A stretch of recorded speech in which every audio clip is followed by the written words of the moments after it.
یہ وہ مقام نہیں ہے جہاں آپ کو آرام و آسائش سے زندگی گزارنے کا موقع دیا جائے گا۔ اللہ سبحانہ و تعالیٰ نے ایسا کوئی وعدہ انسانوں سے نہیں فرمایا ہے، بلکہ اللہ تعالیٰ نے انسانوں کے لیے موت کے بعد جب قیامت قائم ہو جائے گی تو ایک دنیا بنائی ہے، اس میں جنت بھی ہے، دوزخ بھی ہے۔ اچھے لوگوں کا مسکن جنت ہے، جو برے انسان ہیں وہ دوزخ میں رہیں گے۔ ظاہر ہے یہ امتحان و آزمائش کی جگہ ہے۔ اللہ تعالیٰ قرآن پاک میں فرماتے ہیں الذی خلق الموت والحیات لیبلوکم ایکم احسن عملا۔ اللہ کی ذات وہ ہے جس نے موت کو بھی پیدا کیا ہے، حیات کو بھی پیدا کیا ہے۔ موت اور حیات کیوں پیدا کی گئی ہے؟ لیبلوکم ایکم احسن عملا، تاکہ تم کو آزمایا جائے کہ تم میں کون اچھے اعمال کا ذخیرہ لے کر اللہ کی بارگاہ میں پہنچتے ہیں۔ ناظرین گرامی، جیسے کہا گیا ہے کہ دنیا امتحان کی جگہ ہے، کسی بزرگ نے کہا ہے الدنیا دار الاقدار والاحزان، یہ دنیا دراصل رنجوں کا، غموں کا اور کدورتوں کا مقام ہے۔ ناظرین گرامی، اب آپ نے اس تمہیدی کلمات سے اچھی طرح سمجھ لیا ہے کہ دنیا راحت و آرام کا مسکن یا راحت و آرام کی جگہ نہیں ہے۔ اب سوال یہ ہے کہ ایسا کیوں ہوتا ہے؟ تو اللہ تعالیٰ کا ارشاد پاک ہے وَلَنَبْلُوَنَّكُمْ بِشَيْءٍ مِّنَ الْخَوْفِ وَالْجُوعِ وَنَقْصٍ مِّنَ الْأَمْوَالِ وَالْأَنفُسِ وَالثَّمَرَاتِ وَبَشِّرِ الصَّابِرِينَ الَّذِينَ إِذَا أَصَابَتْهُم مُّصِيبَةٌ قَالُوا إِنَّا لِلَّهِ وَإِنَّا إِلَيْهِ رَاجِعُونَ۔ اللہ تعالیٰ فرما رہے ہیں اور البتہ ہم تم کو ضرور آزمائیں گے، بِشَيْءٍ مِّنَ الْخَوْفِ، کبھی خوف طاری کر کے، والجوع، کبھی بھوک کے ذریعے سے، بھوکا پیاسا رکھ کے اللہ تعالیٰ آزمائیں گے، وَنَقْصٍ مِّنَ الْأَمْوَالِ وَالْأَنفُسِ وَالثَّمَرَاتِ، اور کبھی مالوں کو چھین کر ان میں کمی کر کے، مال کا نقصان پہنچا کر، جانی نقصان پہنچا کر، یا ثمرات کے نقصان سے آپ کو ضرور دوچار کریں گے۔ وَبَشِّرِ الصَّابِرِينَ، ان سارے امتحان کے حال میں کیا چیز اللہ کا پسند ہے؟ بشر الصابرین، اللہ سبحانہ و تعالیٰ نے صبر کرنے والوں کے لیے خوشخبری دی ہے۔ بشر الصابرین، اور وہ صابرین کی صفت کیا ہے، وہ کیسے انسان ہوتے ہیں؟ اگلی آیت میں اللہ تعالیٰ ان کا تعارف فرما رہے ہیں الذین اذا اصابتهم مصیبہ، جب ان کو کوئی تکلیف اور مصیبت پہنچ جاتی ہے تو کوئی گلہ نہیں کرتے، کوئی شکوہ نہیں کرتے، کیا کرتے ہیں پھر؟ وہ کہہ اٹھتے ہیں انا للہ و انا الیہ راجعون، پروردگارا ہم اللہ کے لیے ہیں اور ہم کو اسی کی طرف لوٹ کر جانا ہے۔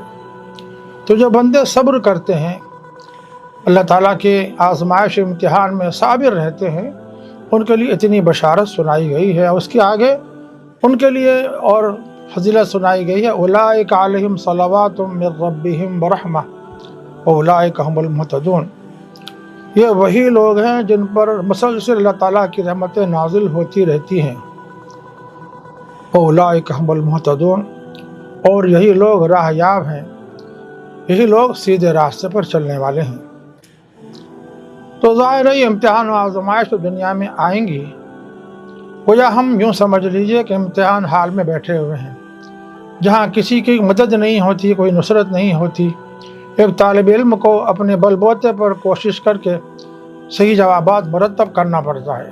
تو ٹھیک اسی طرح سارا دنیا کا نظام ایک امتحان حال ہے۔ اس امتحان میں ہم کو اپنی جد و جہد کر کے اللہ کو راضی کرنے کی کوشش کرنا ہے، اور الحال میں اللہ کی رضا پر راضی رہنا، ظاہر ہے یہی وہ مقام و مرتبہ ہے جو اللہ سبحانہ و تعالیٰ کو پسند ہے۔ اب ظاہر ہے اس کے ساتھ ساتھ ہم کو یہ بھی جاننا چاہیے کہ آخر ایسی مصیبتیں اور بلائیں کیوں آتی ہیں، ان کے آنے کے وجوہ کیا ہیں، ان کے اسباب کیا ہیں۔ علماء اعلام نے کتاب و سنت کا گہرائی سے مطالعہ کر کے جو باتیں بیان فرمائی ہیں، اس کا خلاصہ اور نچوڑ 5 باتوں میں مرکوز کر دیا گیا ہے۔ 5 باتیں ایسی ہیں جس کی وجہ سے انسان پر مصائب آتے ہیں، مشکلات آتے ہیں، امتحان کی گھڑیاں ان کا استقبال کرتی ہیں۔ اس میں پہلی وجہ کیا ہے؟ امتحان و آزمائش۔ پہلی وجہ وہی ہے امتحان و آزمائش۔ یہ امتحان و آزمائش کیوں لیتے ہیں؟ یہ اللہ سبحانہ و تعالیٰ کے علم ہے، ہمارے علم نہیں ہے۔ قرآن پاک میں اللہ تعالیٰ کی صفت بیان کی گئی، حکیمن حکیم، حکیمہ حکیم حکیمہ، بار بار جگہ اللہ تعالیٰ کی یہ صفت بیان ہوئی ہے کہ وہ حکیم ہے، دانا ہے، حکمت والا ہے۔ ظاہر ہے اللہ تعالیٰ کا کوئی کام حکمت سے خالی نہیں رہتا، کوئی کام اللہ کا ایسا نہیں ہے جو حکمت سے خالی ہو۔ اگر اس دنیا میں کسی کو بہت سختیاں آتی ہیں، تکالیف آتے ہیں، مسائل و مشکلات سے دوچار ہوتے ہیں، بلا کسی گناہ کے، بلا کسی قصور کے وہ قتل کر دیے جاتے ہیں، ان کا خون بہایا جاتا ہے، ظاہر ہے یہ ساری جو مصائب و مشکلات کی صورتیں ہیں یہ سب امتحان و آزمائش کی ہیں۔ اللہ سبحانہ و تعالیٰ اس کے ذریعے سے ان کے مراتب و درجات کو بلند فرماتے ہیں۔ تو پہلی وجہ کیا ہے؟ امتحان اور آزمائش، جیسے ابھی میں نے قرآن پاک کی آیات کے ذریعے سے اس کی وضاحت کی ہے۔ ہم کو یہ جان لینا چاہیے کہ یہ دنیا کا جو نظام ہے، یہاں پر مشکلات بھی آئیں گی، راحت و آرام کی گھڑیاں بھی آئیں گی، کبھی انسان غموں سے، پریشانیوں سے دوچار ہوگا، تو کبھی وہاں خوشیوں کے شادیانے بجیں گے۔ یہ دنیا کا نظام ہے، اس سے کوئی انکار نہیں کر سکتا۔ تو ناظرین گرامی، پہلی وجہ تو ہے امتحان و آزمائش، کہ کون ہے جو امتحان و آزمائش میں کامیاب ہو سکتا ہے۔